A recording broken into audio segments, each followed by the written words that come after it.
Most people, especially when they call it motivation, oh Lord, they think that you got to be loud. You got to scream. Motivation is not screaming. That's just screaming. It drives me crazy. So you don't have to be loud and you don't have to be fast only. Verbal highlights is making a distinction with your words. I want you to follow my words with me. I want to know some of the biggest mistakes people make when trying to inspire others. They have a monologue, not a dialogue. They talk at people and not with them.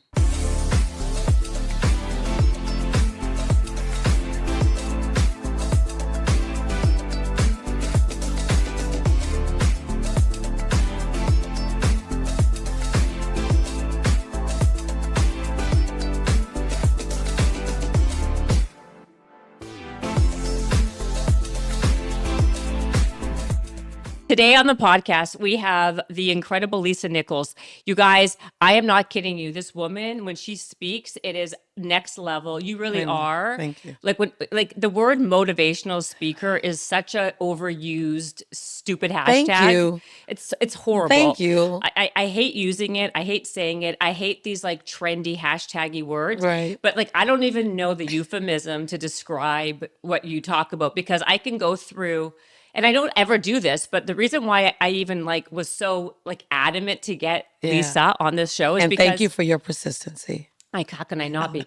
Is because whenever I saw like randomly one time I was on YouTube and something that you did showed up just randomly, and it was so powerful and so good. It was this clip that you were talking about, like someone's perception of you Ain't none of your business. Is none of your business. And that I was like, wow. And the way, it's not even what you said, it's how you said it was so powerful. The conviction, the tone, the body language, everything about your speaking just like hooked me. And I went down that rabbit hole about you. And I'm like, oh my God, I need to meet this woman because she is like literally the real deal. Because in a world, and you know this. I do. Most people are not the real. There's zero authenticity in a world that's supposed to be authentic. They right market now. well. It's all marketing. They market well. But there's like no substance and there's no depth at all. Yeah. So, which is why I'm so happy you're on the show. Everyone's snorkeling and you want to scuba dive. Again, another you should just write a book of great analogies. So this, before we even go into anything, like, have you always had this gift of wordsmithing and creating these super impactful ways to resonate and impact people? No. I needed to discover Lisa first. First of all, I just have to start and pay homage to you. No. Thank you for showing up, searching for authenticity. Thank you for being hungry for something deeper than surface, because it allows us unicorns to find each other and go, okay, oxygen, water, realness. So thank you, because it gets lonely in the universe. Yes. and amongst, I always say, listen, I woke up a unicorn. I just take my horn off and act like a horse so y'all don't feel so uncomfortable in my presence. And so when you get around another unicorn, you're like, oh, okay, hold on. Let me screw my horn back on so we can just sit and have a real conversation. So no, I wasn't always that. What you resonate with is the awareness of the work I had to do to get to my level of certainty, because you've been on that journey yourself. And so we have a soul connection of similarity that we haven't talked about yet. It's a natural draw. It's the pheromones of authenticity. It's just that thing, right? And so I can't say I've always been this way, because I was busy trying to, at one point, get my own oxygen. I was busy at one point trying to affirm that I was worthy of having a message like the one you saw, even in my mocha skin, with my full lips and my round hips and my kinky hair, in a world that didn't say I was beautiful. I had to discover and accept me and then give myself permission to have a voice of value. That was a journey. That wasn't overnight, which is why my conviction is unshakable, because I fought for this clarity. This clarity ain't for sale. It ain't for bargain. It ain't for marketing. I'm not doing it for likes. which is what makes people like it. They go, seem like she's not asking permission to be her. And we all want that. Even those who are trying to market the next gimmick, they wish they can get up one morning and just discover themselves. I do believe that. And so my job, in whatever way I can, in my most humble way, is to give examples of what I've discovered as possible, and then to still learn too. So, well, you just said something at the beginning, which I was like, oh, I want to talk about this on the podcast, that you came from really humble beginnings. Humble. I mean, and that's like being polite. Yeah, that's right? putting it nice. Yeah. And I got to say, I have an amazing mom and an incredible dad. And so on the outside, you look at me and, we kind of like the Black Brady Bunch. Yeah. Like there wasn't a lot of chaos in our house. We had the dog and we had the white picket fence and we had the great family. But I lived in South Central LA and I had 3 fights a week to get home from school. And at a very early age, I lived in fight or flight. When I left my house, it was chaotic. And in my home, it was safe, but I had to leave my house every day. And so I grew up in this energy of worry and anxiety. And then when I had my son years later, my son's father went to prison when he was 8 months old. And that took me in a spiral. And I wish it didn't, but I had spent all of my high school years and my late middle school years avoiding relationships because I didn't want to get tethered to the neighborhood. Oh, wow. Yeah. Real talk. Wait, what did your husband go to jail for? My husband, not my husband. My son's father. Your son's father. I don't know. What's funny is people often ask that. And what I said to him when we were dating is there's a calling on my life. I'm not clear what it is, but I can feel it. So I know we both are born and raised in LA, but I keep my nose clean here. And if you are to go to jail for anything, you're on your own. I don't do jail. I'm not a jailhouse girlfriend. So trust me when I say I'm going to keep my promise. You go in, you're on your own. So I am honest with you when I tell you, I don't know. Because when it happened, I needed to live my life and continue going in the direction that I knew my life was supposed to go in. So my son is 30 and my son's father is still in prison.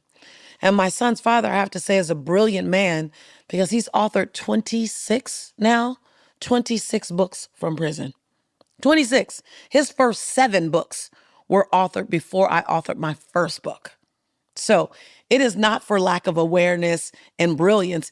It's environment and influence. And, the 3 strikes law didn't start out fair, but it made it easy to put people away. So I say all that to say, I had this pile of reasons for me to feel shame, blame, regret, anger, fear. And then on top of that, I end up having to get on government's assistance to take care of my son. And so now I have back in the day when you had food stamp booklets, I got my food stamp booklets. I got my WIC card, WIC, women, infant, and children, free cheese, free pasta, free butter. I will forever be grateful for those programs, but I always had shame because I needed them.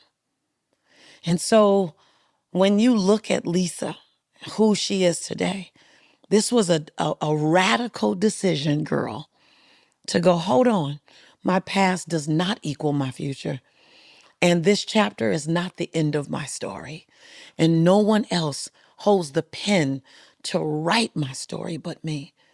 And though chapter 4 is funky and messy, baby, chapter 24 is still coming. And that's what you felt when you saw me. And that's what I try to give every time I open my mouth, because someone's in their chapter 4 or they're 14 or they're 20, wherever you are in your chapter, let's make the next one delicious, even more so than the last one, even if it were messy. Because at the end of our life, Jennifer, I believe we want to sit back and read our story. We want to share our story with someone else. And when they're reading, because this is what it feels like for me, someone's reading the story when I only had $11.42 in the bank. Someone's reading that story of when I was at the ATM at 7-Eleven in Inglewood. Right. Someone's reading that story of when I didn't have money to buy Pampers for Jelani. So I had to wrap my son in a towel of various towels for 2 days. That's messy. You got one job as a parent. Protect your baby. When someone reads that story, Jennifer, I want to be able to sit back and go, keep reading. That's such a good. Don't stop yet. See, this is what I'm saying. Like, you're the best story. This is what I mean, though. This is your gift. Like, your storytelling is a gift, because that can happen to lots of people, but they don't have the ability to you're a great orator, right? Like so you must have had let's go back to all those years ago. What was the first step into being like, okay, I'm not going to be a victim. I'm not going to allow my past to dictate my present or my future. What did you have like an inkling, or did you know that you had a talent in this where you like went in? What was like give me the evolution of how you became, because you obviously went from here, A to Z. Yeah. What was what was No, A to I B? get it. I get it, sis. There's no way I would keep you hostage and not showing you that middle point. Yeah. And for years, I didn't know how to articulate it, just so you know. So I'm grateful that we're here now, because for years, people have been telling me. And when I say people, like people whose books we read as young adults, you know, the first time I was told by someone I admired that I had a gift, it was Jack Canfield. Oh, okay. Right. So just go straight to the top, right? Yeah. And how did he know? How did he meet you? So I was at a conference that I borrowed money to go to. Like I sold everything I could. If it wasn't nailed down, I sold it to be able to afford this entrepreneurs conference. And I could barely, I couldn't spell entrepreneur, right? But I'm like, I think that's me. How many years ago are we talking? We are talking 28. Okay. You know how you measure things by the age of my child. He was 2. Okay, yeah. So it was 28 years ago. I'm late 20s, early 30s, and I'm late 20s, and I know I have something in me. I could feel it, and I would do things in LA, like when the 1992 civil unrest occurred, when LA was burning down, and I was an activist. I would get in the streets. I was ignorance on fire. I didn't know what I was fighting for, but we're gonna fight the system, right? And I remember being in a march, and I was fighting for them not to provide loans to the liquor store owners to rebuild liquor stores in the community, that instead build grocery stores. That was my first thing. Like, don't build another liquor store on another corner. Build a grocery store. That was my first thing. And I'm, no more liquor stores, no more liquor stores. And the organizer of this march down Western Boulevard noticed me and then gives me the bullhorn. No more liquor stores. I'm like, okay, I got this. Then the organizer's boss puts me up on the truck. And now I'm on the truck. By the time we get to the rally, the councilman knows that I'm leading. I don't know how I'm leading this march. I started seeing this happening over and over again. Sometimes your gifts will reveal themselves to others before you're clear on them. Yeah. Because I still had all my self-doubt. I still am dealing with the fact that at 25, I discovered that I'm functionally dyslexic. So my 12 years in school was hell. I bet. So I wasn't building on this great self-esteem experience. My math teacher at Dorsey High School gave me a D to pass me in math because he said I was nice. I took the D. Yeah. Thank you very much. That's how much I struggle. So here I am academically struggling my entire life, not knowing that I'm flipping all my words. So I'm not building this on, I see a gift in me. My first year, well, let me not mislead you, my first and my last year in college, I got a fail in English. And my English teacher said in front of the entire classroom, Lisa, you have to be the weakest writer I've ever met in my entire life. And at 19, to me, she was really old. She was like 42. Right. So old. She was a fossil. Is she? That same year, and I'm only telling this so you can understand what I had to climb over. My speech teacher that same year said, Miss Nichols, quote unquote, I recommend you never speak in public, that you get a desk job, and gave me a D. So I didn't see, because I kept saying I can't be this good. And so as I began to open up, I went to this conference, and I'm at this conference and I'm sharing a poem with someone. And the CEO of the conference is standing within earshot and looks at me, a woman. She says, would you like to share that poem on stage? And I said, yes. And I shared the poem on stage. Now, mind you, there are 800 people in the audience. 760 at least are older white men. My scary person for me. Older white men represented the educational system that wasn't kind to me and the justice system that wasn't kind to me or anyone I knew. So I'm in front of my scary, hairy person. And I do the poem. And I see people doing this, and I just see a lot of this. And I wonder, well, what's falling from the sky? Like, what is happening? Only to find out later, those were tears. First sign of the superpower. Then Jack Canfield comes to this event, and he sees it. And he begins to tell me, you got a gift. And I would not accept it. I can't tell you how long it took me to accept the fact that this was worthy of focusing on so that I can help you. My gift can be your skill set. It took me years. I was at dinner once with Jack and he said, I wish I could know that I can inspire people the way you do. I said, oh, Jack. He goes, no, Lisa. I'd give my pinky finger to know I can do what you do versus wondering if I'm doing it. And I went, really? He goes, I would. And so I went in a cave and I said, God, show me what I'm doing because I don't want to die with this in my belly. I don't want to be the only one to move and inspire people, to be unforgettable. I'm sure I'm not the only one, but I don't want to be an anomaly. To me, there's no grandioso in being an anomaly. Like Right. I think that what I do, as many of us as possible should be doing it. Because quite frankly, I'm bored with everyone intellectually trying to tell me what they know, but no one's moving my soul, stir my soul, expand my diaphragm, take my breath away. Right. Make me want to stand on my tippy toes when you finish speaking. I wanted to give that. And so to answer your question, I went away and I began to look at what I was doing every single time. Nothing was planned, but what was I doing? And then, quite honestly, I looked at Nelson Mandela.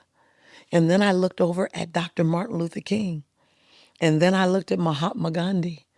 And then I looked at Mother Teresa. I looked at people who were movement makers. I don't want to make a moment, and I don't want to have a nice speech. I want to ignite a movement if I can in this lifetime. So I looked at people who were movement makers, what charged them, and then I began to write it down, and I put it in a framework. And for the last 5 years, only 5 years of my 28 years of teaching, that's what I've been teaching. How to be unforgettable. So give me the first couple things. Absolutely. How does someone become unforgettable? Yeah. So number one, seek first to inspire, not to impress. That's amazing. It's true. It's your come from space. So I'm not going to give you a technique to do.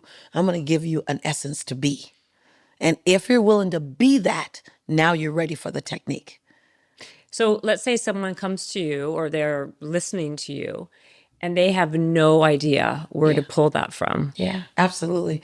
So I started in transformational training. So that's my foundation, is transformational training. So whenever our students step on our campus, they think they're going through speaking only, but you're going through self-discovery. That if you discover more of you, then you'll give me more of you. You can only give me what you have and you know you have. So number one, your to-do list is long. People like you, your to-do list is long.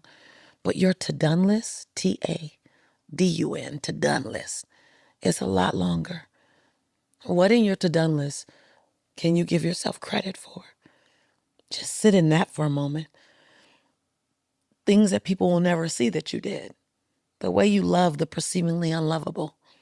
The way you forgive the perceivingly unforgivable. The way you get up in the dark of the night.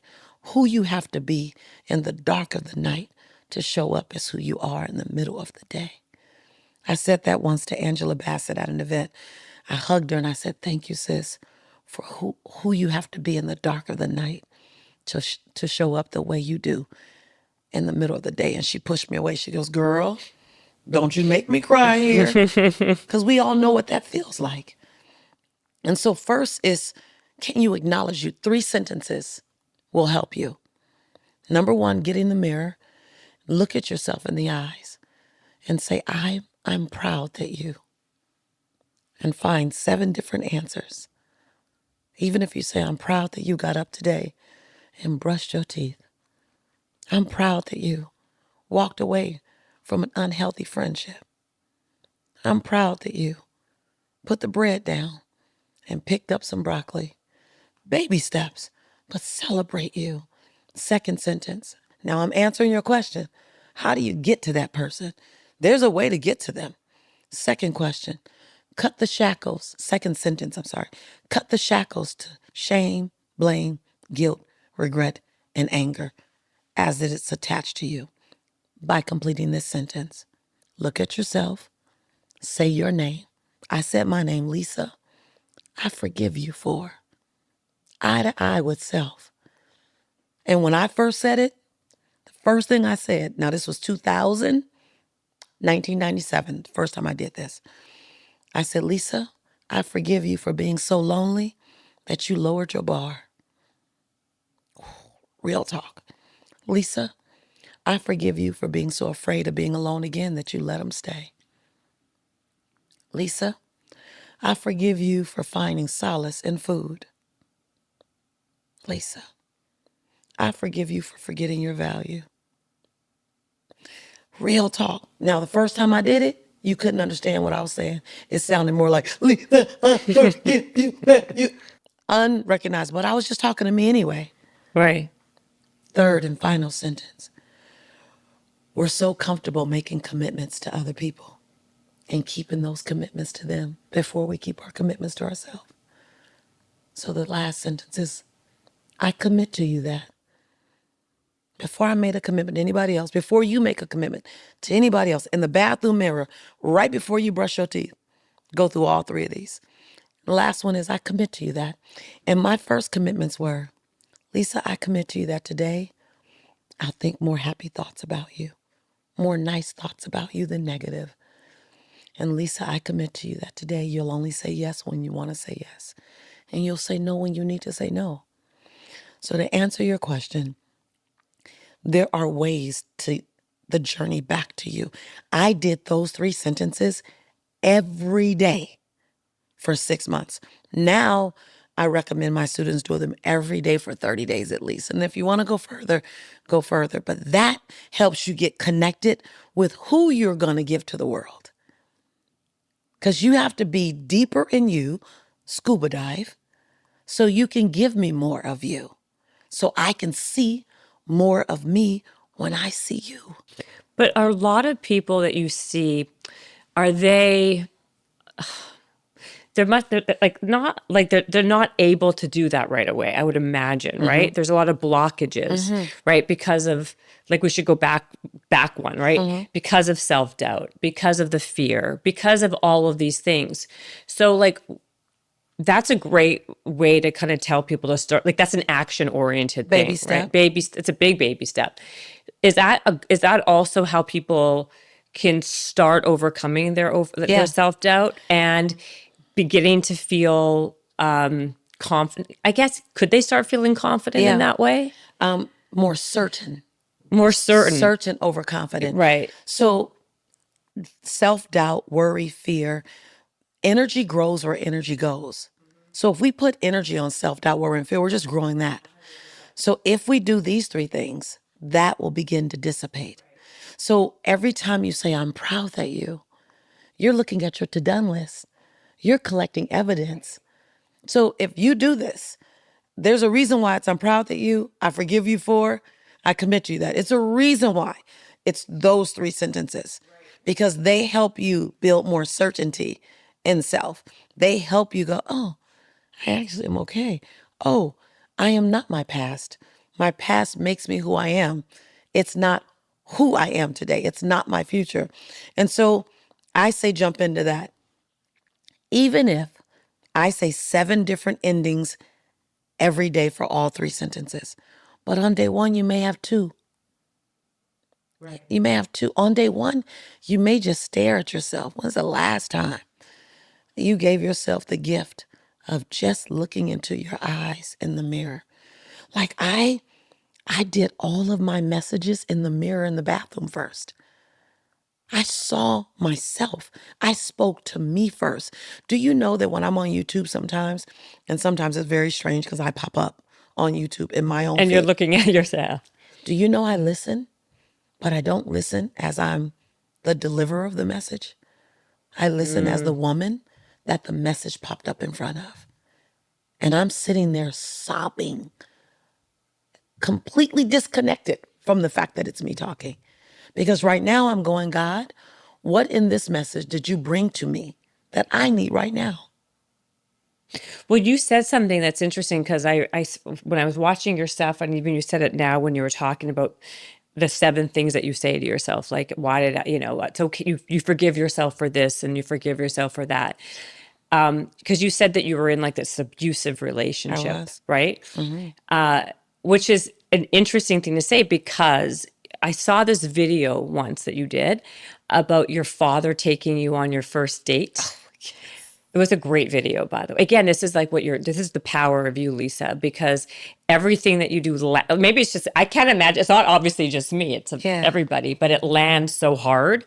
Like he took you on your first date to show you, so well, you tell the story. You're way better than I am. But I love listening that so. This is why I felt like this was really powerful, is because you said that, and I'm paraphrasing, but your dad took you when you're 10 years old or 11 years old on a dinner date and to the marina. To the Marina Del Rey, yep.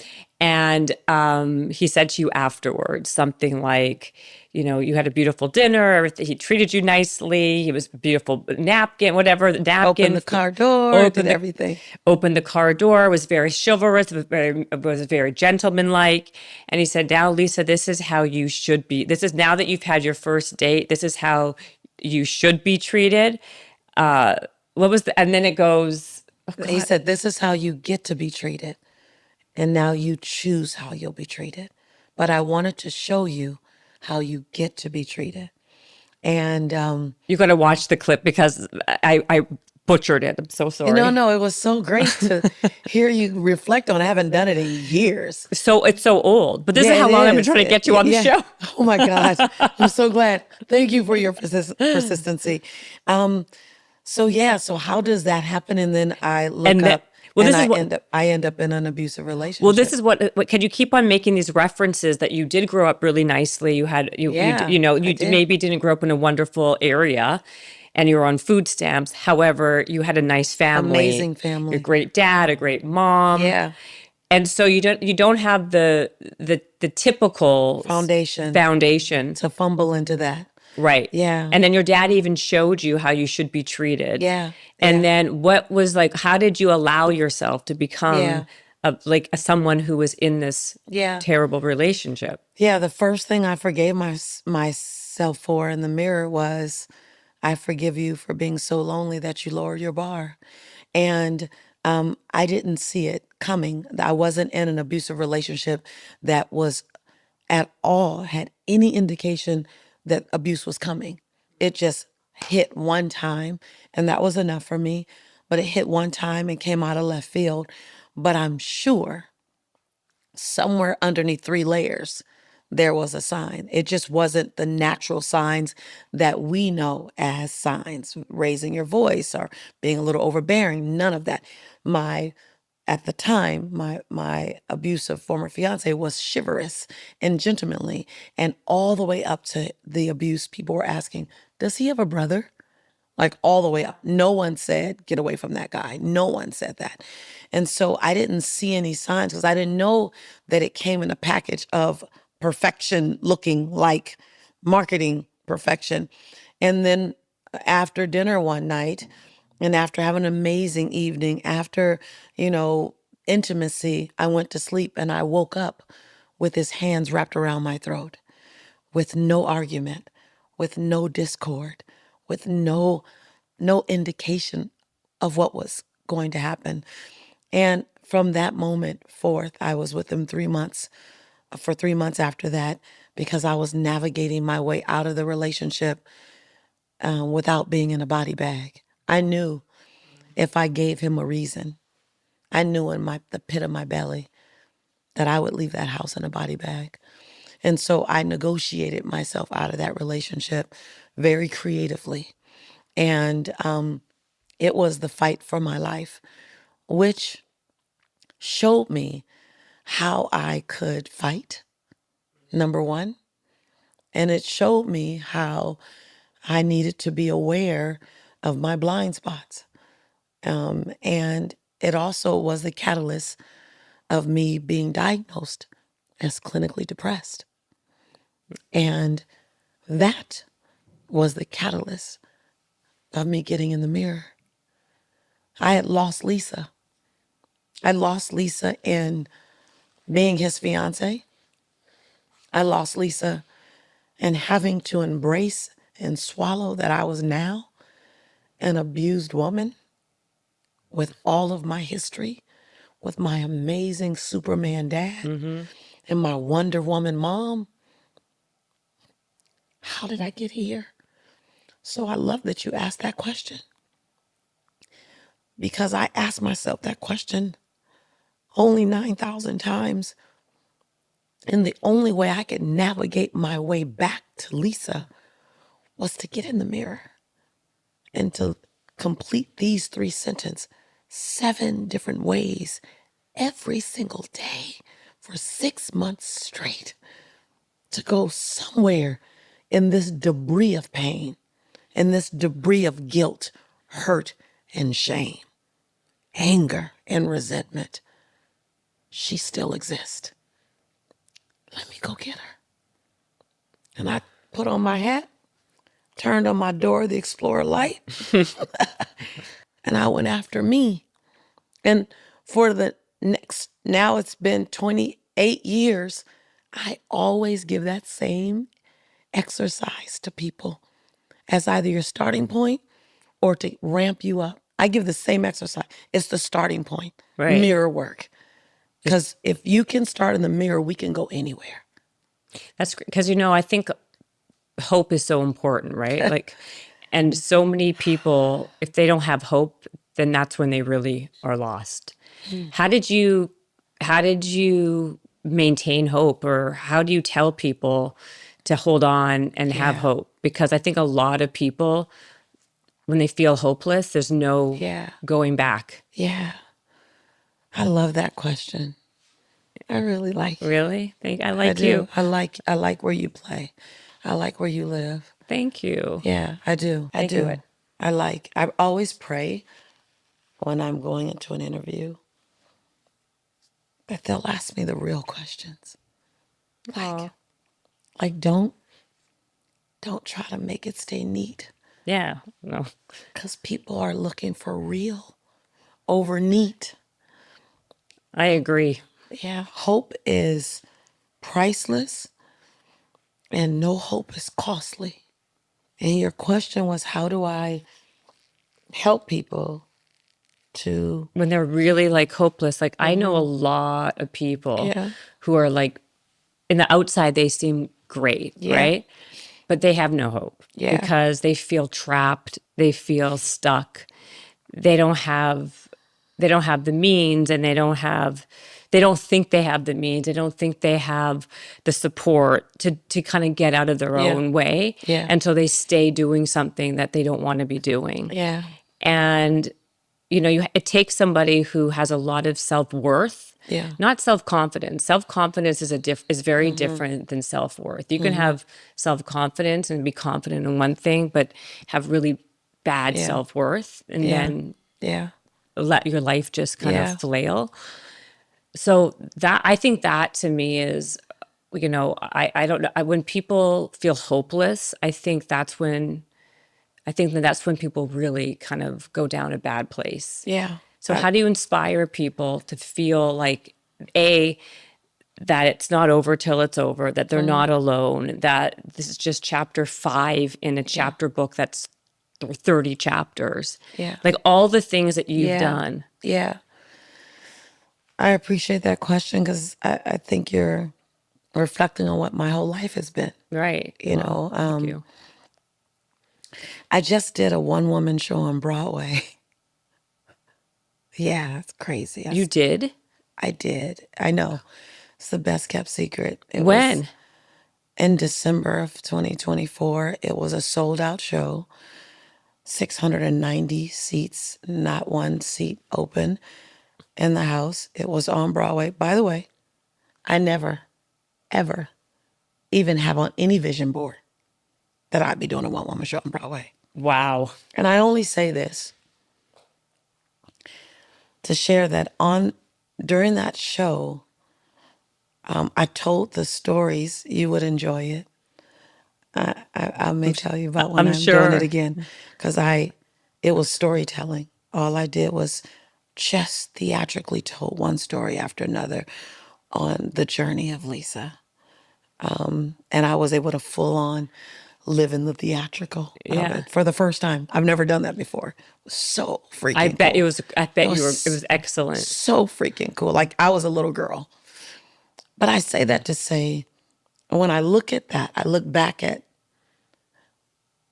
it was just a journey of constantly keeping hope, giving hope, keeping hope, giving hope.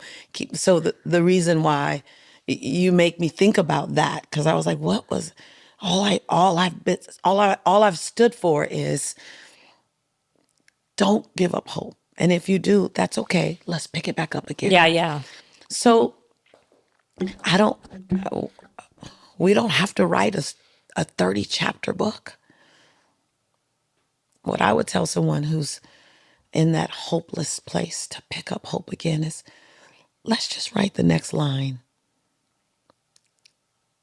Let's not pick up the shovel. Let's pick up a teaspoon. And we can pick up a teaspoon. Let's not take a deep breath. Let's just go for now. Finding what you can do next. And let's hold on to at the end of your life, when you look back, what do you want your dash to have said? And have we said it all yet?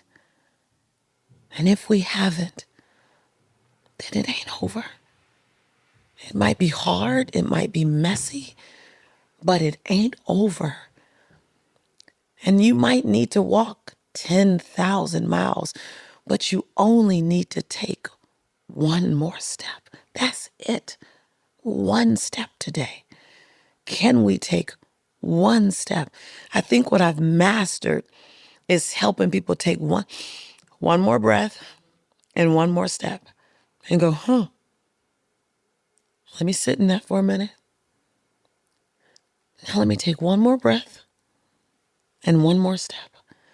I think so often we're watching someone else trying to run their race, trying to fly their way. And Benjamin Franklin said it best: comparison is and will be the thief of all your joy.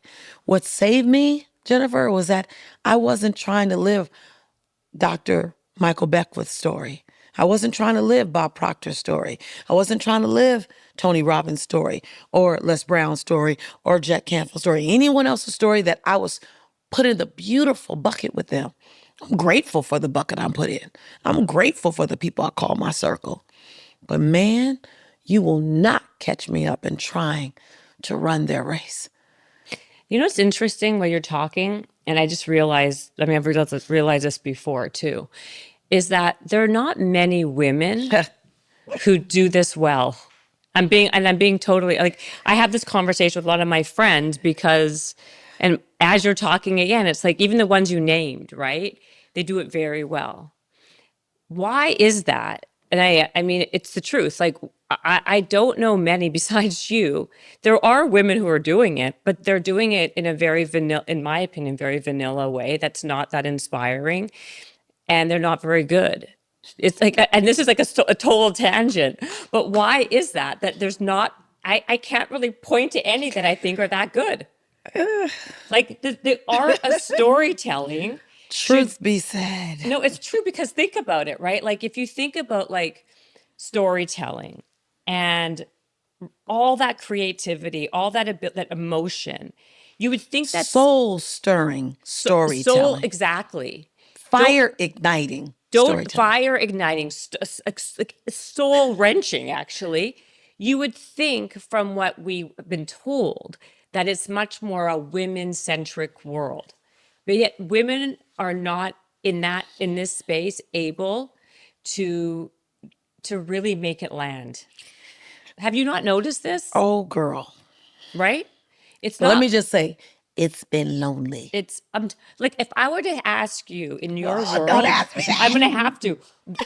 Could you name all the good men? Name one woman that you'd be like, she's great at this. Do not put me.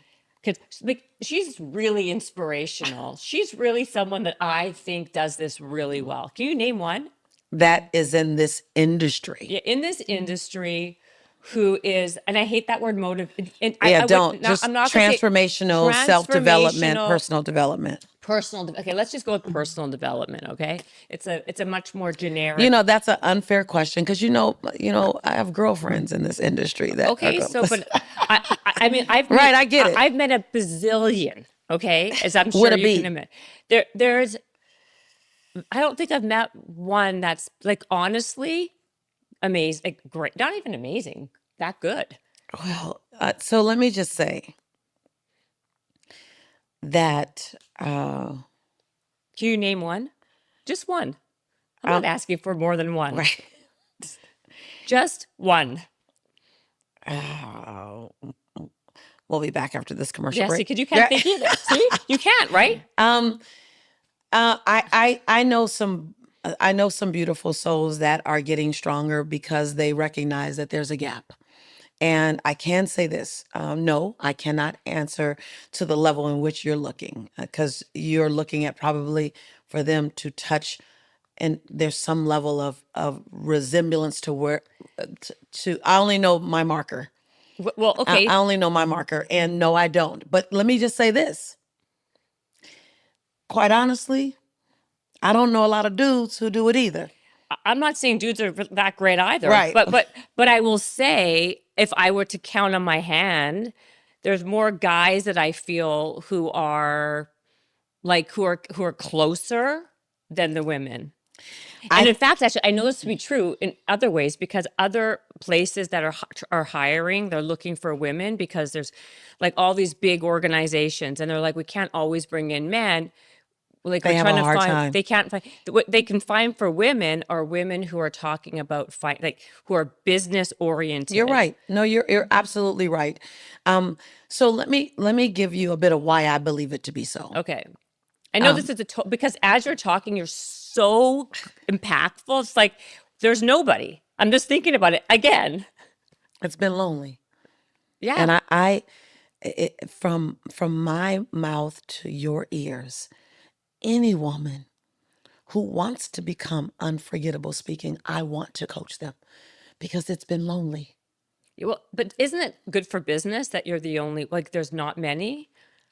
Or people don't really, I think more people They don't even know. They don't even know that they don't even know that you exist. They don't even know that they don't know that what I do is available for them to learn. A lot of people make me an anomaly, which I respect my individuality. I respect that, how people say you're the GOAT. Do you know they called me a GOAT for years, and I was like, what is that? Like, really? Why? You are, for sure. But I didn't know what a GOAT was. Really? What made me feel good is that Meryl Streep was called a GOAT, and she didn't know what the GOAT was either. Yeah, exactly. So there you're in good company again. I was like, why would they say that about me? I'm a GOAT. And then someone said what it was. I respect that.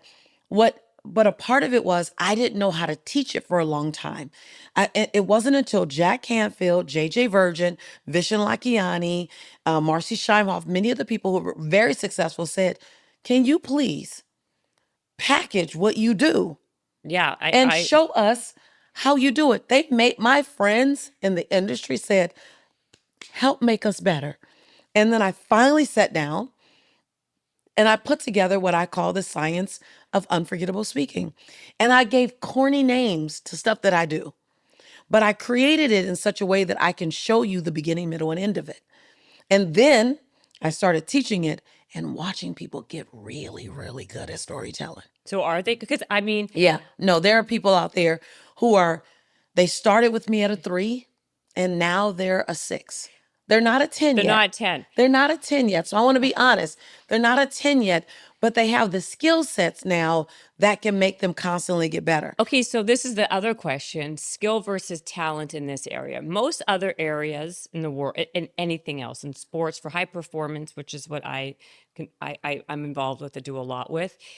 A lot of it's hard work, tenacity, practice. There are certain things though, that require talent and a lot of it, or else you can only get so far, right? Like if you want to be a basketball player and you're 5'0", you can practice all you want, right? But you're not going to be an NBA player, right? But Spud was good. Okay, but how many? Okay, there's how many, or Damon Stoudemire is another one. He's like 5'2", not like maybe 5'8", but the point is, you'll never become. There's very few.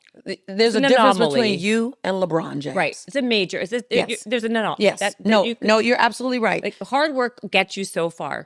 And I'm saying this because also a lot of people in my world, like they'll talk and maybe they can have a really great speech. Yeah, but it's a moment. Right. I always say turn your moment into a movement.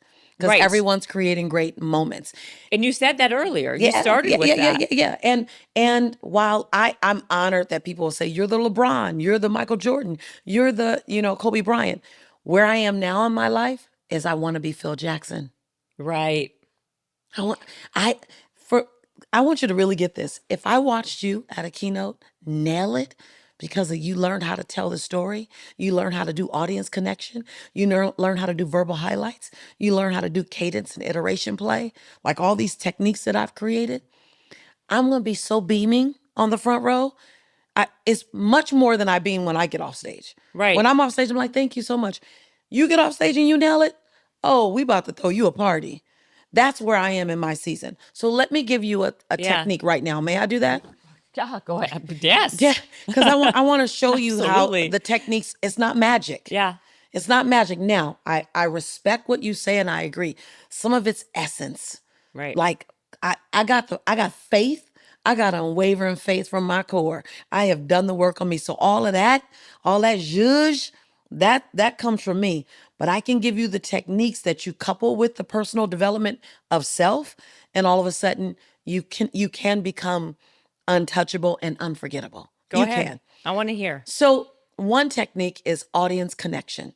So many speakers, the ones that you're referring to, they're talking to an audience, but they're not talking with an audience. And it's difficult to talk with an audience if you don't know how to do it, because the audience isn't talking. So how do you turn a dialogue into a monologue without anyone else saying anything? That's a technique. In the science of speaking that I teach, that's called audience connection formula. There was a time when I doubted that I could build a multi-million-dollar business. We have a tendency to have a dream, but then not know how to deliver the dream. So we doubt ourselves. Mm-hmm. Has there ever been a time when you had a dream about something but didn't know how you do it? Yes, all the time. I just did the technique to you. I just did it to you. How? Okay. So let me just say, it's smooth like butter, y'all. It's like a Kerrygold butter, y'all. Who's your sponsor? Any sponsor it's like that. Tons. It's like tons. Yeah. It's tons. No, tons. Tons. Tons of sponsors. It's smooth like tons. So I just did the technique to you. But how? Okay. So, I know. That's how smooth it is. Tell me. Okay, good. Okay. So audience connection formula is bringing the audience along with you. So first it's me, then it's we, then it's you. I just did it to you. There was a time when Go on. We have a tendency to. Have you ever There was a time when I thought women were not going to be successful in this industry. We have a tendency as women sometimes to doubt ourselves because it's a male-dominated industry. Have you ever looked up and saw all men and said, where do we fit? It's perfect. I did it to you again. Yes, it's amazing. Right. So now I want you to do it. There was a time when take me back to something that was before you, this moment, a doubtful moment, a less than perfect moment. There was a time when I tried. Right now?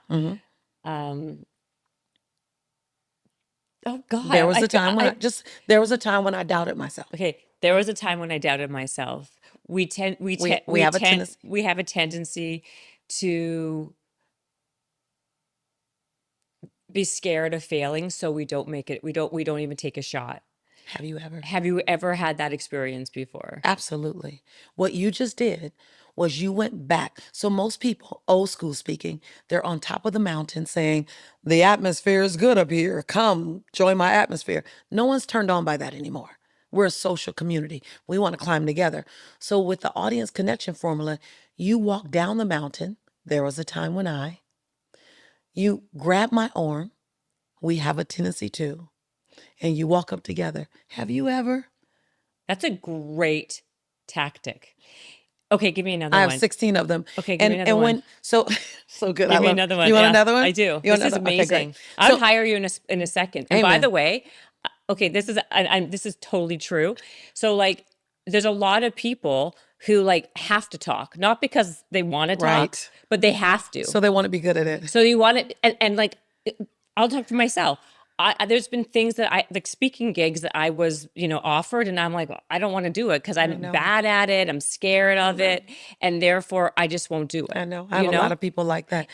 And I want to add one more thing to that, so why not, is that even though like in my real life, I'm not shy or I'm super honest and real, like I'm not a fake or phony person, it doesn't necessarily translate when I'm on stage because I get nervous because I don't feel like I'm good at it. And I think a lot of people.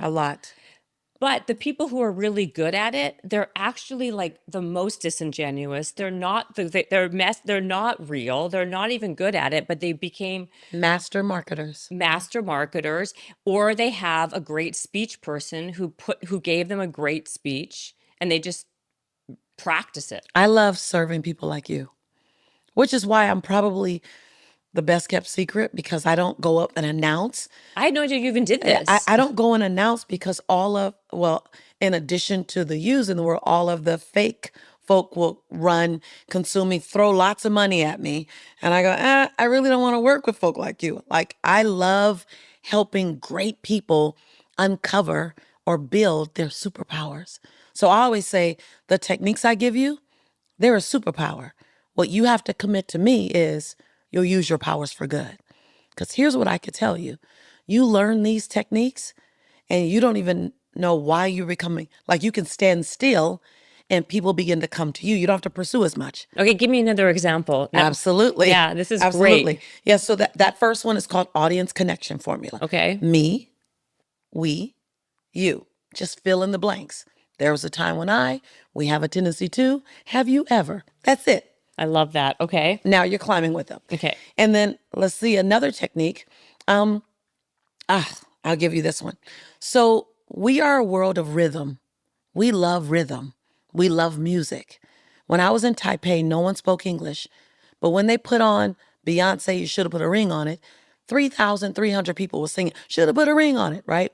Same thing when I was in Shenzhen. Same thing when I was in Swahili. Music is a unifier, right? So if we use that as a premise, I want to introduce you to iteration and cadence flow, another technique that I use. And that's using words that start with the same letter, are end with the same ending, tion, ing, starts with a S, or starts with a P, or ends with the same word, up. And then you create a rhythm that the audience begins to lean into. You feel a little poetry. You feel a little like John Legend. They don't quite know what's going on. So it sounds like this. It's time for us to speak up, stand up. You might want to show up. You might want to get prayed up. It's time for us to rise up so that we as a community can hold up. All I did was use up. I'll use another one for you. We all deserve inspiration. We need education. We got to go get our motivation. We got to tap into our determination. You might feel some frustration, but don't worry about it, because that has its own elimination. But you got to be willing. You see? Of course I see. That's amazing. But it comes like it's easy for you. Right. No, but my fourth quarter can be your first quarter. I see it all the time with my students. If I gave you a list of words, I've seen it happen. I know this sounds crazy. I've had students never do this before. I give them the list. See, what makes it seem magic now is that you don't see a list in front of me. I have it in my head. But if I gave you a list and I just set it in front of you, I said, okay, Jennifer, here are 7 words. Just start talking. You would be blown away by what you do. S's, up, ION, TING. And then what you begin to do is, as you're writing your own speech, you go, I want to play with T's. I want to play with mother. And you start playing with it. All of a sudden you realize, now, most people are playing here. If this was the piano and they're speaking, they're only using the center 10 keys. That's why they're boring. That's why you said what you said. But when you realize the same words, you go all the way out there, 66 ways you can play in the lexicon. All I've done is I've mastered all the different ways you use words. So that's cadence and iteration. That's just using the same ending or the same beginning. And you would be blown away if you just write the list of words and then you start playing with the list of words and you record yourself. So that when you say something you like, looking at the words, you transcribe it. And then you say something again with what you've transcribed and add another word to it. You'll build a message, just a moment in your message, a moment. This is not your whole message. This is just a moment in the middle of a speech. Imagine the only person that does that was Dr. Maya Angelou. She'd be in the middle of a speech and just drop some poetry and then go back to the speech. And you're like this, what did she just do? I saw her do it in 2000. I said, okay, when I grow up, I'm going to do that one day. And so when I was on Broadway in December, in the middle of my Broadway show, I dropped spoken word and then went back to the show and didn't highlight it. I'm about to do spoken word. Just drop into it. Imagine if you were speaking for 9 minutes. In 2 minutes in the middle, you did iteration or cadence flow and then kept going. Now you're standout. You keep doing one more thing after another, standout. One last technique, verbal highlight. You've seen me do this a lot. You know what's happening, but a verbal highlight, most people, especially when they call it motivation, oh Lord, they think that you got to be loud. You got to scream. Motivation is not screaming. That's just screaming. It drives me crazy. So you don't have to be loud and you don't have to be fast only. Verbal highlights is making a distinction with your words. I want you to follow my words with me, okay? Will you? I'm going to give you words to say, but I want you to follow the tonation. Remember I said 66 keys on a piano? Part of those keys are not just what you say, it's how you say it, right?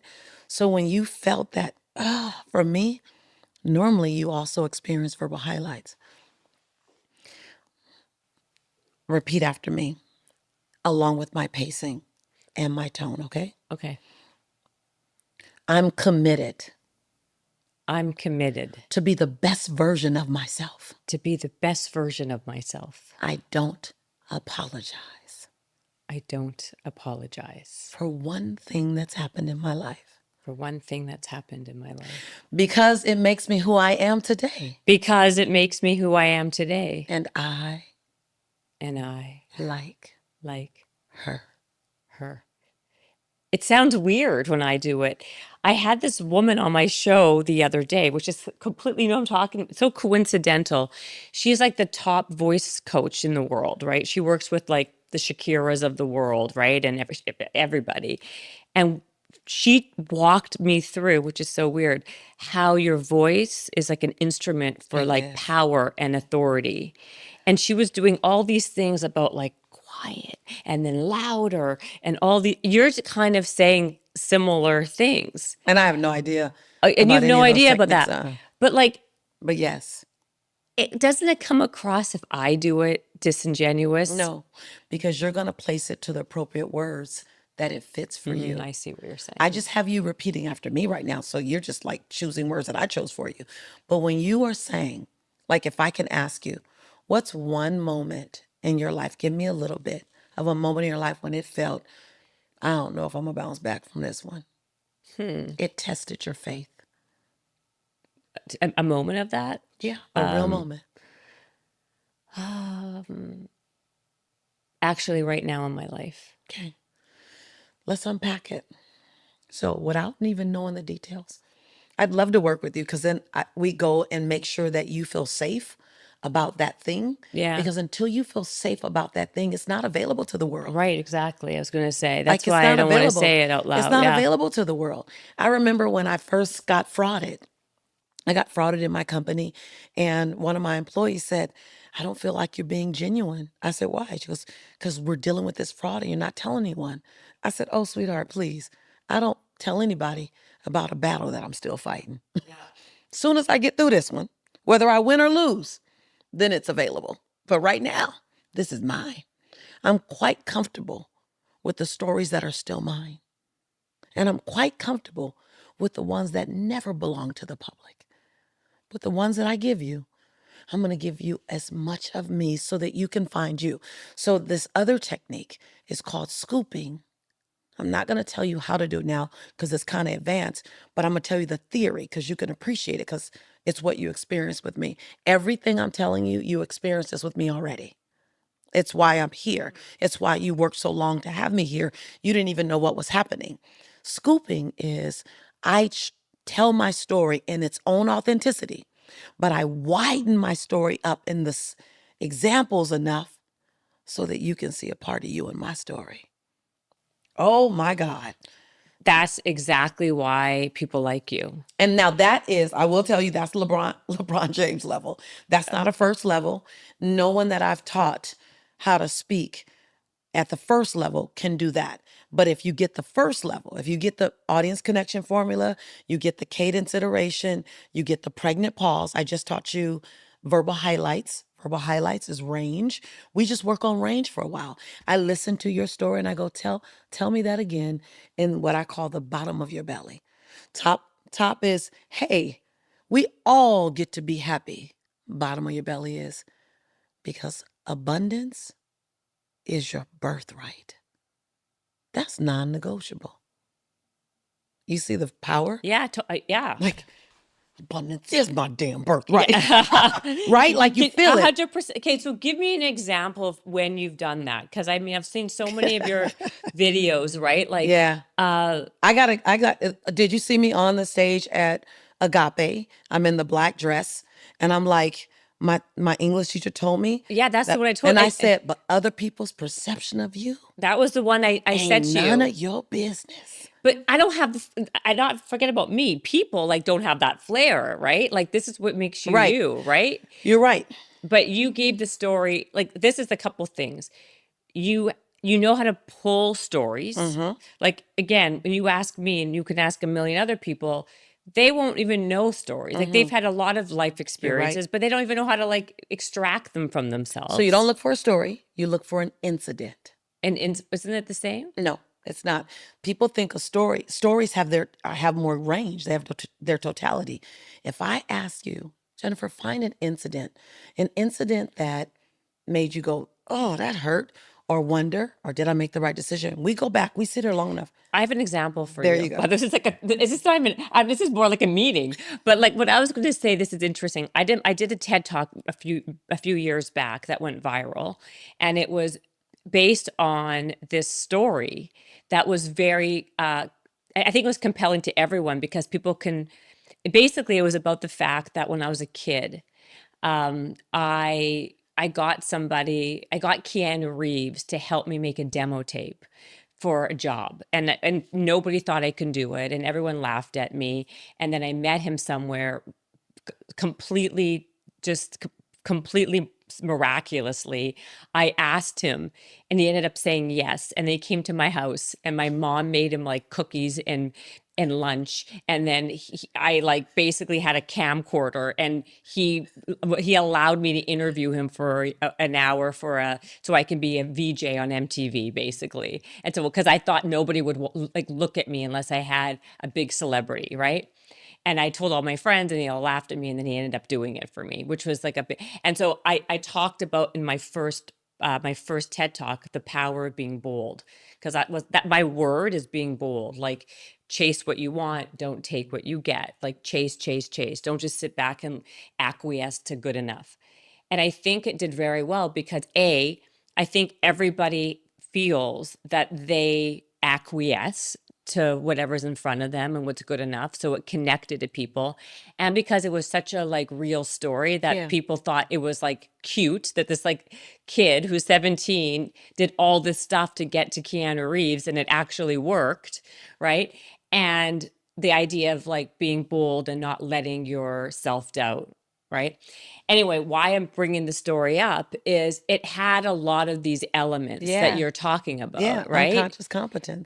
And so people liked it. Yeah. But it's hard to recreate. So like the reason why I pulled that story, because it's like such a memorable thing that it changed the entire trajectory of my life, right? Like I never let anybody ever tell me I can't do it because I can, why would I listen to anybody? Right. So the reason why I loved your perception story, like Mrs. Who, is because it resonated. Yeah. So what I was going to ask you is how important is the content? How important is the content? Because I think what makes anything good, regardless of all these other things, is if people can see themselves in the story. Yeah. And then give them hope.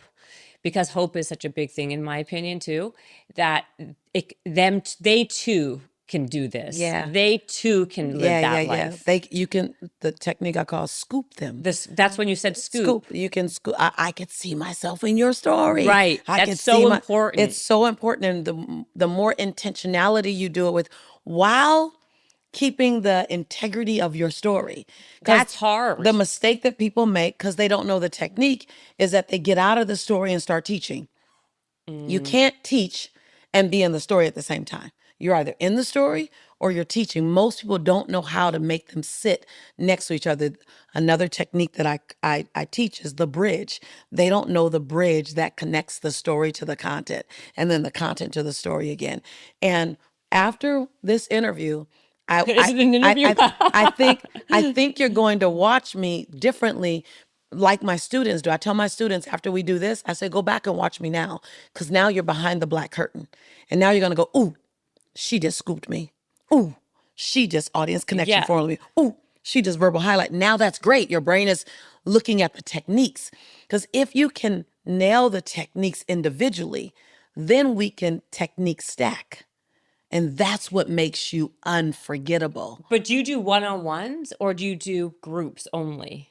I do one-on-ones. You do one-on-ones I do a lot I do one-on-ones all the time. But most of the time when I do a one-on-one, they're playing at a higher level. Right. They're not just like so like, how did you make all your money though? Like you weren't doing this before. This is a new thing that you're doing. Oh, no. You weren't teaching up until when? Now? Well, I've always been teaching, but I've been teaching transformation. Well, that's what I'm saying. I made a lot of money teaching transformation. You weren't teaching how to speak. No.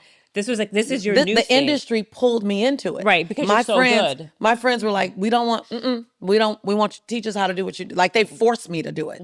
And that honestly is because I didn't even... I know. Because I'm a business person, right? When I see this, I'm like, this is actually a business. And then I found out that you're doing this. Yeah. What's funny is, so I just did a podcast with Scott Miller, who... I know Scott, he interviewed me too. Yeah. Yeah. So when I did his interview, at the end of the interview, he goes, number one, where have you been all my life? And number two, why don't more people know about you? That's what I said to you. Yeah, it was. So Scott was just at my house this past Saturday, and we did the framework for my next book. That the working title is Becoming Unforgettable, and it's how to speak to make an influence. And the entire ecosystem of this training will be born out of that even more so, because it's taken me a while. It's hard when you've been on Oprah, Larry King, and Dr. Phil and Steve Harvey for personal development. Right. To Oprah's a big one. I mean, forget about the other ones. To get from under personal development. Like people are like, no, you're the transformational lady. And so that screams really big. My first book was Chicken Soup. My second book was The Secret. So it's like, I totally know.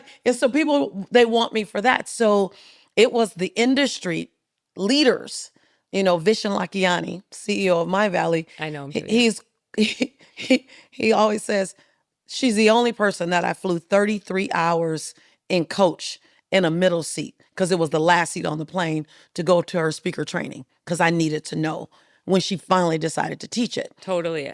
And so, yeah, I've been quietly kind of teaching it. And now I'm just coming out going, you can get my personal development. First of all, I have to build a library of all my personal development trainings so people can get access to it without having me.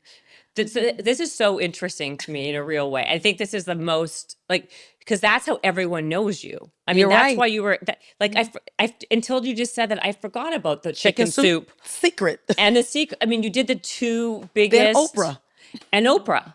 So you are literally in a box, you are the personal development woman because there's not many others, honestly, and it takes a lot to get out of a big box. How do you even pivot because people want to keep you in that box? Actually, it's through engagements like this because I have a whole body of work around speaker development. So I'm ready for this interview. Yeah. I'm ready to go. By the way, these are my legacy years, Jennifer. These are my legacy years. I'm 10 more years. I just want to sit beside my super delicious husband as much as possible. So these are I'm real talk. I know, right? Girl talk. I saw him. I know. Right. Yeah. So these are my legacy years. And so I'm more passionate about, I don't want this to sit down with me. Yeah. Especially when you can turn around and do it the way you just did. If you can do one technique that I taught you, you can do all 16. Some are easier to grasp than others. Some come before others. And so I'll just spend the next 10 years going, can I help make you more impactful? Can I help make you more unforgettable? Can I help with that? And I don't think we'll have a hard time because what you said is so true. People who need to lead need to speak. People who are assigned to leading want to feel more confident. You want to accept. I won't drop any names by anybody. But what you said earlier resonated so much with me because I've heard it before. I decline speaking engagements, not because I don't want to go, but because I don't feel confident about how I'll show up when I go. So I'm too busy for them. Yeah, or it makes me so nervous that it's there's a truth in the fact that it's a bigger fear than dying, right? Yeah, it is. Than getting up there. It's bigger than dying by fire. Well, it's 100% true because it's just and the anxiety that it just puts on. Yeah. But when you made your money in transformational coaching, what were you teaching people then? How to overcome self-doubt? Yeah. So I was teaching the extension of if you took chicken soup or you took The Secret and you made it a training, if you took, limiting beliefs, how to overcome them, how to set goals, how to set all those things, Stephen Covey's training, you take that. Billion-dollar industry, right? So there was no lack of opportunity. But what people kept watching in the opportunity was, how do you do that? How'd you say that? And I'm like, don't worry about how I said that. Just go do this so you can get this breakthrough. And people began to look at what I was doing and how I was saying it more than the transformation from and it wasn't the people in the seats. It was my colleagues that were on the roster with me. So when I'm on the roster and I'm sitting in the back in Toronto, Canada, and there's 11,400 people in the audience, and it's me, Jack Canfield, Bob Proctor, T.R. Veckert, and John Assaraf. I know exactly who it was. I call them my brothers from another mother. Yeah. And I was often the only woman. Yeah. And we're sitting in the back, and all of them are busy typing their PowerPoints. And I'm sitting there talking to someone, and we're laughing and talking, and all of a sudden I look around, and I see everyone has a PowerPoint. They're all head down in it. And I'm the first speaker. And I'm kikiing and laughing and, oh, I like those shoes. And and I go, oh, crap. I should be doing a PowerPoint. For a moment, I forgot. I'm going to be honest. For a moment, I'm looking at the good old boys. They're all wildly successful. And I'm going, you peon, you should be doing what they're doing so you can have what they have. So I go next to Jack, who Jack has always been my binky. Yeah. And he's always been my binky. And I'm like, Jack, I really should have a PowerPoint, shouldn't I? And I freak out and drive my assistant crazy. I'm like, write something down. Give me something on paper. And she's like, what? I'm like, the conversion rate from the Canadian dollar to the US, I don't know, write something down. And she writes down the conversion rate. I'm just freaking out. I completely lose my core of confidence. And I go out on stage and I just start talking and I do my thing. And at the end of my speech, I get a roaring 5-minute standing ovation, like roaring.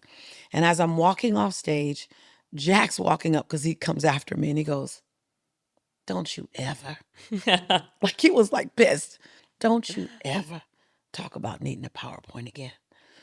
And I was like, okay.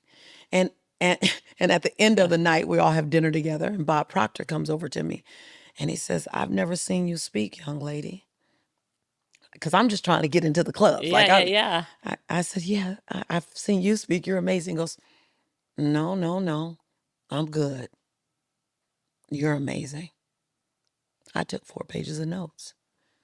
He goes, but you have a being.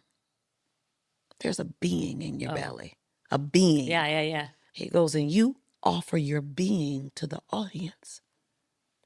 Bottle that up. That's what you're going to get paid for. And went on about the night.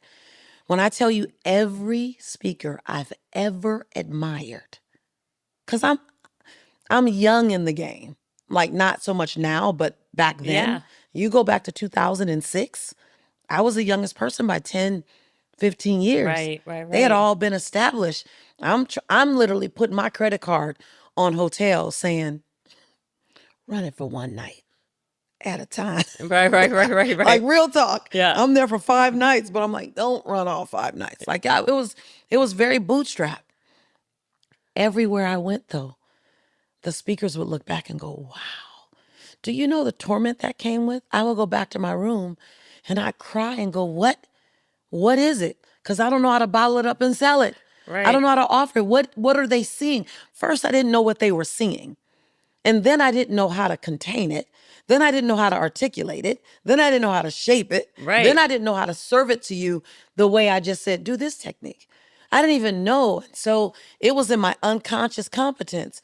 And so I'm excited about the last 5 years because I feel like if I don't ever get, like, if I don't have to build a multi-billion-dollar industry from it, at least it doesn't die in my belly. Well, then how did you do it? Like, would someone help you kind of like create it? Number one, my friends forced me. My friend, like I got strong friends. Yeah. JJ, Virgin, Vision, Jack. They were like, look, go lock yourself in the office. And in my prayer time, I got to tell you, I said, God, what's next? And what I heard the Spirit say was, quit being lazy. You should see. Do you see my calendar? And that word, like, it shook me. It was disruptive. And lazy was, just because it's difficult don't mean you shouldn't be doing it. Make your gift someone else's skill set, period. And so then I started searching. How do you do it? And I start coming up with crazy names and putting Post-it papers all around my office. I don't think I showered for like 5 days. And I'm like, my son was little. He's like, Mom, come out. I'm like, no, eat a sandwich. Like it was crazy. And then I tried it out. And my first version was wildly effective. I couldn't believe it. I was like, oh, it was so, I don't want to sound I don't want to sound like I'm bragging. No, you're not. But it was so in my cells. It was so in my cells that when I gave it to you and you try it, I go, yeah, that's what my art looks like outside of me. But there's another version to that. Once you get that, tell me, because I got like 3 more versions beyond that. Like it was so much. Yeah. Do you do a lot of speaking engagements? Like, do you get hired by companies a lot now? Like, what's your revenue streams now? Yeah. So I love this because I'm a businesswoman. Yeah. Well, that right? Well, that's why I'm asking you these questions. I'm a 'cause it's businesswoman. Like our business, like is like foreplay to me. I love business. So me too. Well, you keep on mentioning JJ version. She's all business too. So that's my girl. Like, we talk business together. Yeah. Her, Cynthia Garcia, we sit down and we talk ROIs, revenue streams. We talk, Are you going to that thing in my side note, Mexico? Is that part I of it? am. You are They want going? me to teach there. Oh, you are going to teach? Yeah. Oh, okay. So Are you going to teach there? they're 70% got me. Oh, okay. Yeah, they took me out to, both of them took me out to dinner the other Who's night. the other one? Cynthia Garcia. I don't Yeah, know. she's co-founder of the Unicorns. Oh, Yeah. I don't know that. She's Okay. delicious. When you meet her, you'll fall in love. Oh, okay. She's I know JJ, but I don't know. No, this one is. Okay. It's a well of dynamic women with all different gifts and talents, and it's walking with like-minded unicorns who are all very different from the rest of the world, who doesn't get a chance to play in their greatness as well as have challenges.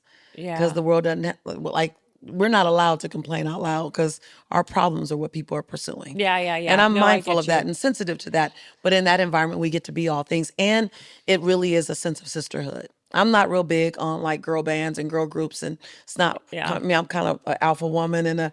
So it took a while for them to get me there. And are you a member of the thing? Is that what you're doing? I think I am. I'm not sure. I think, I don't know what member means, but I've gone 3 times. Oh, okay. Well, she told me to come to this thing in Mexico. I won't be able to, unfortunately. But when you kept on bringing, you brought it up a couple times. Yeah. I'm like, oh, I wonder if it's the same thing. JJ and I were friends before then, though. Yeah. So she's the person. That's how she got me. Yeah. So speaking as a revenue stream, I'm now doing more speaking than I was before. I used to do a lot of speaking, 38 keynotes a year, all around the world. And then I dialed back considerably so I can build my training programs. Yeah. And so I can have something for people who couldn't make a keynote. Right. So now I have this library of personal development all the way from the beginning to making it to a retreat with me. And now I have speaker development all the way from the very beginning. $497. I'm real big on making things available for everyone. Right. So the first level here, you need $500, 2 payments of whatever. The ultimate level, you want to get in the room with me, it's going to be an investment. $15,000, we'll spend 5 days together. Those are groups. I also have a mastermind. They meet in my house. Those are the gladiators, only 15. Meet in my house 4 times a year for 2 days. We're going to take your business and we're going to rock it, your business or your brand or your message. So I spent the second day of our mastermind literally helping everyone. I love what you said earlier. I broke down a speech. I said, you want an unforgettable speech? It needs to have these components to it. And we put each component in their speech. Everyone was working on their own. And they were shocked to see the limited amount of content compared to what they thought. Still good amount of content. But in a 30-minute speech, let me show you how much needs to be an opening, needs to be a bridge. I need your story. I need a bridge. I need your content. I need some inspiration. Give me another small story. Now give me a charge. Now close me. So I just put together the construct and they're like, whoa. I said, now let's fill in each one for you. I'm never going to touch your content. You're the genius of that. Let me touch everything else with you. Because if you want someone inspired, they'll never be inspired by your intellect. They'll be impressed and informed. They'll be inspired by the way you scoop them. They'll be inspired by your story. They'll be inspired by your charge. What's a charge? A charge comes at the very end. Never do a charge before the very end. Charge is the very end. I challenge you. That's a bold statement. I challenge you to love like you've never been hurt. Forgive like you've never been betrayed. Leap like you've never fallen. So a charge has some elements in it. It always has to make humanity better. Oh, that's some movement stuff. We don't see anyone doing that. Who does that? Everyone ends with how I can help you and remember this. Don't tell me to remember this. Please don't end like boring. Charge me to be the better, best version of myself in a way that feels inviting, that leaves me like this. I just did it when I was in Dubai. They had to call a break after my keynote. It was not a break planned. Really? They're like, okay, we're going to take a break so everyone can catch their breath. Okay, I'm done. And then I stood outside and took pictures for 2.5 hours. 2.5 hours. While all the other speakers left and went to dinner. I even told the people in line, I gotta go do 4 interviews. If you're here when I get back, I'll keep taking pictures with you. I went, I spent 40 minutes doing interviews. I came back, they were all still there, and I took pictures with them. And Vision goes, what would make someone stand in line? It was the tippy toe. It was the breath. It was the scooping for a picture. That's all I got was a picture. But that's the combination. So I do that as well. Okay, so what do you talk about though? Because these are all the greatest this is great techniques. Like I love I'm like so interested in what you're saying. Because you can do all of it here too. This is not relegated to stage. No, I know. This is book. This is podcast. This is every time you open your mouth, you get to use these techniques. But what do you speak when you go speak in Dubai? What are you speaking about now? Like what's captivating people? Do you have a few different keynotes that you just kind of play with? Do you just go up there like I you never said? do the same. Like so that's what I was going to say because you said earlier in Toronto you didn't. I'm from Toronto, by the way. The best people on the planet. Canadians are great. Let me just say. I know. My very first tour, my very first time out of the country on tour, I went to Winnipeg. Winnipeg is where I'm from. Like I was born. My very first. When I tell you the way those people loved me, the way. Did you just say Winnipeg? I said Winnipeg. Winnipeg, Manitoba. Listen. That is where I am I literally went to Winnipeg with a really big coat on with some flip-flop shoes in December because I'm a Californian and they did not tell me, please buy some boots. That is unbelievable. And they loved on me. Well, I love you. It was the first time I was out of the country. Winnipeg. And it was 2009. I'll never forget. And I was scared. Jennifer, I was scared. I was like, why is the world responding to me like this? What's happening? I didn't know what was happening around me. I'd just been in the secret. And Winnipeg loved on me. Anyway, keep going. No, that's crazy. You're my sister from another mister. That's crazy. We were meant to be together. Nobody even knows what Winnipeg is. That's I do. I moved to Toronto when I was like 21, 18 or 19. My first stop in Canada was Winnipeg. Oh my God, nobody even knows where that is. I loved it. They loved on me. I love that you know what Winnipeg will always be a part of my life story. Always. You see what I'm saying? Did you hear that? That is hilarious. I've been around the world a few times, and Winnipeg is one of the places that I talk about. I don't talk about everywhere. Because of the way they loved me, the time of my life it was. I didn't know if they were ready for a mocha woman with an afro with full lips and round hips. I wasn't sure. I wasn't sure how they would accept me. I was nervous. And then they went, we love you. And I was like, thank you. They were my evidence that the world was ready for me. Winnipeg. Well, what's not to love, by the way?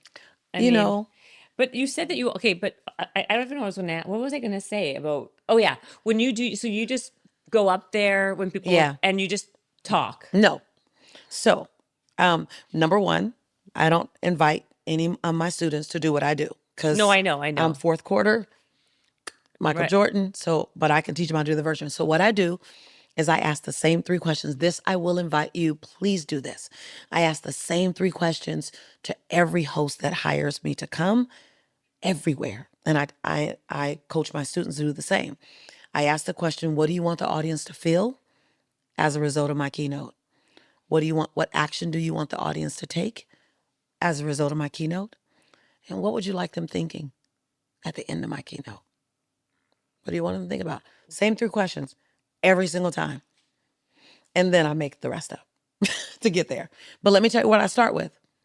The one thing I walk in knowing is, what story am I going to tell? I match the story to their answer. Now, number one, another thing I help my students do is I help you create your stories and then create your story library. You don't need about 4, but I help you curate each one so you have something to choose from. Give me an example. Tonka Toy. So Tonka Toy, the last time I did that, it was with Eli Lilly, which pharmaceutical, and the HR department invited me in. It's a hard time for our team and everyone's feeling overwhelmed. This was in 2007. We're there again and people are tired. They're exhausted. and we want you to just keep them going. So I said, oh, Tonka Toy. Tonka Toy is about Jelani. Now, mind you, it has nothing to do with work. It's about Jelani and his Tonka truck and how he kept picking this truck up and dropping it, and it kept going slow. Picking it up and dropping it. Picking it up and dropping it. This truck, no matter what Jelani did to it, it just kept going.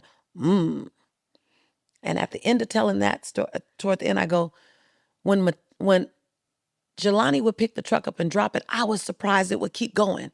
But when Mattel built that truck, Mattel said when they had the truck on the assembly line, this truck right here is going to meet Jelani Malik Nichols. And this truck needs to be extra strong. And this truck needs to be extra tough. And this truck needs extra endurance. I believe in whatever your faith is, just as Mattel knew what that Tonka truck was going to go through when God had you on the assembly line, when God was building you and shaping you, God knew what you were going to go through. They said, this woman, she's going to be picked up and dropped a few times. This man, he might lose his job. This woman, she might be lied to. This man, he might get exhausted. That everything you need, you were built with. See, I would never think of that. Nobody would. Like, this is my point. Like, that is what I'm saying. Like, that's in no world would I ever think to create a story out of a Tonka truck. Because you're looking at all of it together. Remember, I told you in my mastermind at my home, I break it up. They don't have it together. You don't come with it together. It's just an incident. And we help to unpack, and I even have the way to show you how to unpack the incident. I got the framework. Trust me when I say, I understand why you can't see it because you haven't seen the framework yet that I have. I get it. Everyone was telling me this about 8 years ago. Lisa, I don't get it. Okay, great. So every day I would go in my office and I go, how can I help her? How can I help Jennifer get it? So now I have a framework for how to tell the Tonka story. I'll show you how to do that. Then the way you get over to the inspiration, remember the Tonka story was Jelani picking up the Tonka truck and dropping it. The bridge was, I don't know what your faith is. And my faith, I call him God, and your faith, call him whatever you choose. But I don't believe. Now I'm over in a whole different part. I'm out of the story. Now I'm into the inspiration. So you see it all together, smooth like butter, right? Earlier when you did the audience connection, you didn't even know that I'd done a technique on you. Smooth like butter. So when you put them all together, your technique stacking. You can't see the difference. You can't see where one starts and the other stops. But I stopped the story. I went into the bridge, and then I went into the inspiration. And then I was on my way into the charge. You don't know that because you haven't seen the framework. But once you see the framework, you will blow your own mind when you do it individually. And then I go, okay, let's put it together now. Like I've had people cry at their own story, cry at their own kid, and they never cried before. And they always say, I don't cry. I go, I know, I'm not trying to make you cry, but be open if you do. I got tissue just in case you do, because they get more out of themselves. I was sitting in one of Jack Canfield's training, and I did my thing, and there's like 200 leaders, and this guy came up to me afterwards. I won't say his name. You won't know him anyway, but he goes, I don't cry. I said, okay. I don't cry. I never cried as a child. Okay. You made me cry. I said, okay. Like I thought I was in trouble. Russian, very direct, very stern. I want to pay you to help me make other people cry. I said, I don't want you to pay me. Like he scared me. Yeah. He was really intense. I said, I don't coach people. This is when I never coached anyone on storytelling before because it was too easy for me. I'm like, in my culture, in my faith as well, I grew up Baptist. If something's of value, it has to be difficult, right? Right. It can't be a natural gift and it can't be easy. And so he was like, I want you to pay me. I want to pay you to help me make people cry. I said, I don't know how to do that. Just teach me how to tell the story the way you told the story. I do a horrible accent, but so I kept trying to tell him no. So he goes, well, how much? I said, well, it's $25,000 for a full day of VIP, knowing that he was going to say no. He goes, I want 3 days. I was like, oh, like I could puke. I could puke. I was so nervous. And I didn't know what to do. So it's what forced me to figure out how to tell someone how to tell a story in a way that was powerful. So Wow. for Yeah. for 3 days, he would tell me his story. He would just sit across very firm and tell me the story with stern face. And then I would replay the story back to him and put what I call on it texture. Same story, Yeah, it's just texture. I totally get same it. core, just texture. I didn't change the details at all. And he would sit there and cry. I am crying. See, you made me cry. Do it again. And that's what started me coaching people on how to tell a story. So part of it is you tell me your story and then you videotape me telling you your story back. Yes. Now you see, oh, you could see the variance. And the variance that you see from me, I then teach you each technique individually because altogether it will feel overwhelming. But you can learn it. When I tell you, the person who runs the marathon at one point didn't know how to walk. No, listen, if anyone's going to do it, you're going to do it. I mean, by the way, I got to say, I had all these questions for you, and I didn't ask you any of them. Congratulations. We just leaned into each other. I just want to ask you one thing here because this is, well, I want to have a soundbite of this because I think I want to know some of the biggest mistakes people make when trying to inspire others.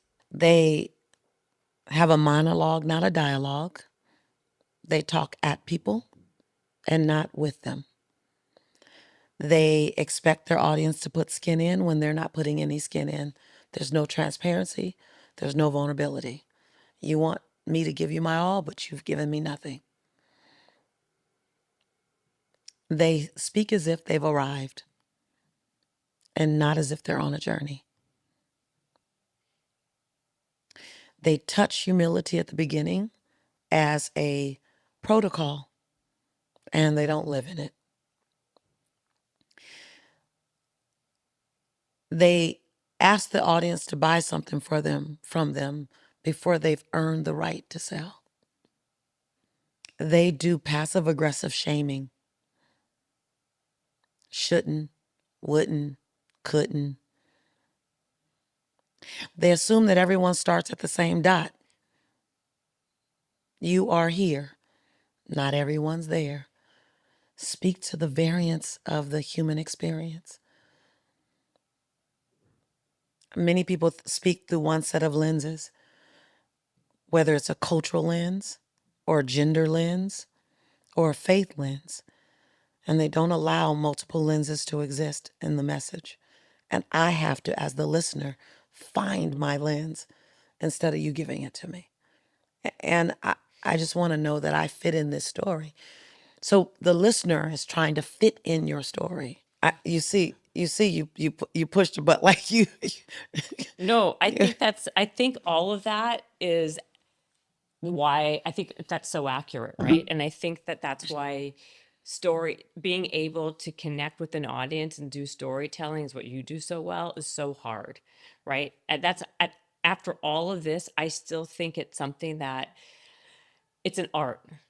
It's an art. It is an art. I just taught. I taught. I was just teaching. Oh, yeah, today and yesterday, I was teaching a webinar, and it was the art and science of impactful speaking.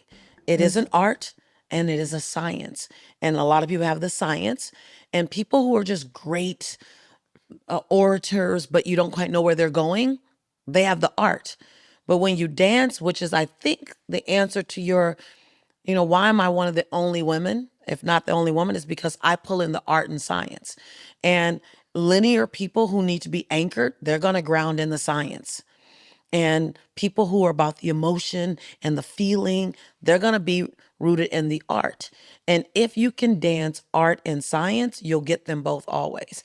That's 100% true. I feel that. I feel that. I think that is, again, though, a talent that is so hard to do, but everything you've shown me today with the techniques and how you do it and the bridges, like it actually gives me like hope. Yeah. Like, not because I think that, no, like, not because people can become a 10, but Yeah. if you can even move from a 3 Yeah. or a 1 or a Yeah. 0 to a 4 or a 5, that gives people the confidence, right? Especially if you're trying to be a leader and you're trying, because that is such a big piece of leadership, I feel, is to being a really effective communicator, Absolutely. It's a right? non-negotiable. It's a And imagine non-negotiable. what you've done at a 0 or what you've done at a 4.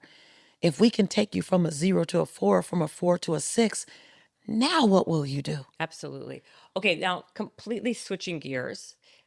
2 things. Number 1, I want to know what is the most asked question that people ask you, because you've been around for many years in the transformational, now in terms of, now you're the Phil Jackson, not the Michael Jordan, right? Yeah.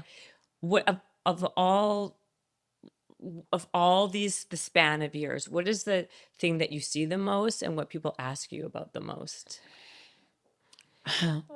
So it's so funny because I don't know how you feel, but I still get tickled at being considered I was at Mind Valley recently, and before that I was at another event, and the young bucks, the 34-year-olds and the 37-year-olds and the 29-year-olds call me a living legend. And I'm grateful for all the labels people choose to give me. I just don't get caught up in any of them. But I was tickled at, I was like, well, the good part is the living, the living legend. And that I have a body of work that has spanned enough time for you to say, in the last 28 years, what have you been asked the most, right? And I'd say the last 15, I think the number one thing that I've seen is people wanting, one, confirmation that what they believe in their belly is so for them is true, and that they're not crazy dreaming, that dream can become my reality. Like, just, is that possible? And on the flip side to that is, I can do it no matter what's already happened.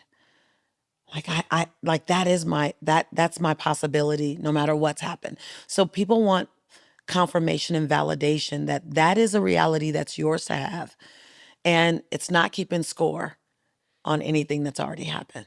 That's the number one thing I see, no matter where. I mean, people coming from, very well lifestyles to, bootstrapped up.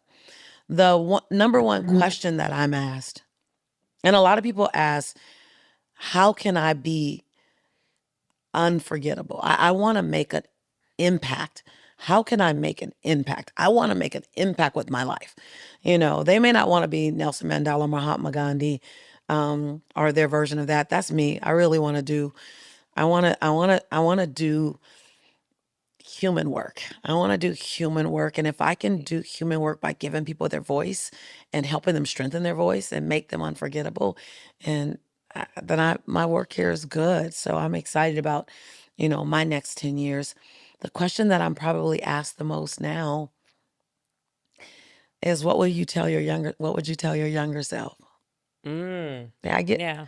I get asked that a lot. I'm just blown away.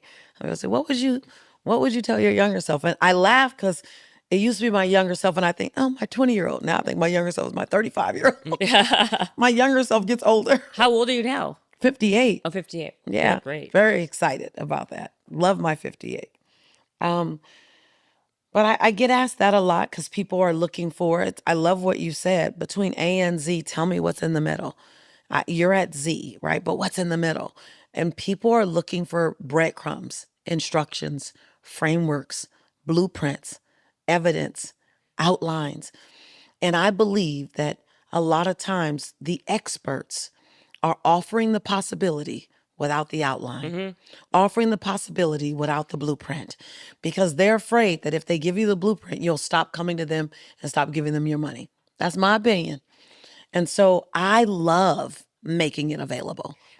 I think that's exactly the problem with social media these days, right? Because I think you have a lot of people who can flowery speak about all these And possibilities, say nothing. but there's zero there's Substance. zero. It's very vapid, because everybody needs to know, like I said to you, it's like, I get that you were down and out, and I get now that you're a multimillionaire. What's in the middle? What's the first three steps to even start? And then what's after that? Like, there's tranches and there's levels, and And people don't have a yeah, blueprint. Then what? yeah. Right? And when you said the beginning, I took you to when I was diagnosed as clinically depressed. Yeah. And I went straight to the mirror. That's number one. Yeah. So in the webinar that we were just teaching, people were going, "You're giving us so much and we haven't registered." I said, "If you don't register, that's on you. But at least you walk away, at least do."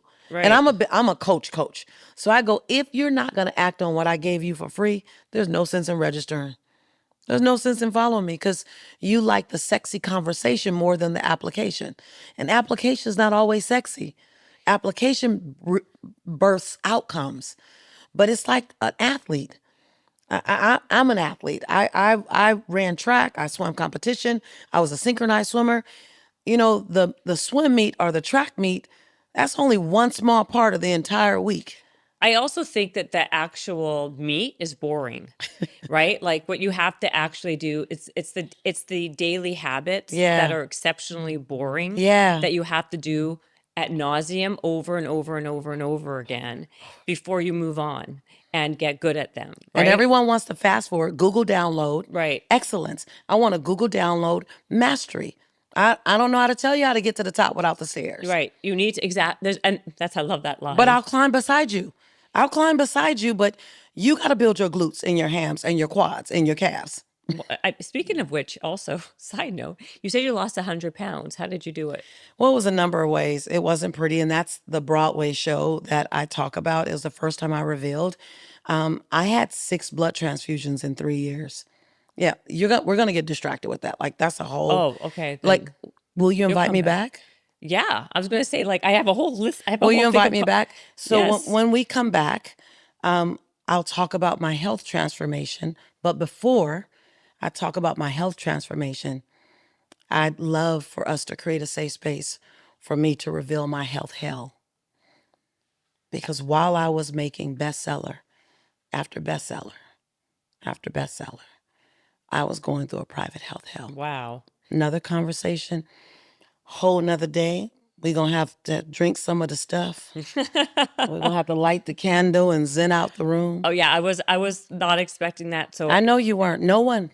will you No come one. back soon? I will. And I live around the corner, of course. Good. And you have to know the only reason why I can talk to you about this is because I decided to come out about it on Broadway. It's why I cried almost every day leading up to Broadway. I was what we call terror-sighted, part terrified, part excited. But I knew my next iteration of Lisa required me to share with you what you would never know. That was last year you did the show in December? That was almost just not 90 days ago from the recording of this. Wow.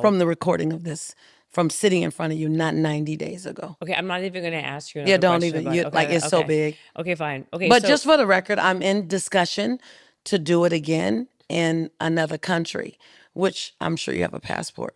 I do have a And passport. a lot of my friends are gonna, when I tell them, they're gonna be like, "We'll meet." I you will there." go. I know. I would totally go. I know. It's the kind of girls I run with. They're like, "Absolutely." Absolutely. You just tell me when and where, and I will be there. Oh, like, okay, I know that you got to leave because I know that you have a car and all the other things. And what time is it? It's probably like, She's so cute. Like, can I tell you what you are?